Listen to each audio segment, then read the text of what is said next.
Harda bir ahmaq adam var, dindar. Onu nümunə gətirirsiniz, ondan ilham alırsınız. O ilə döyüşürsünüz. Siz Nəsimi ilə döyüşün də.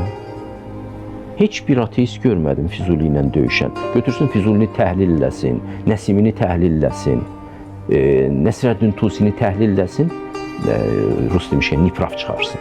Eləmirlər bunu.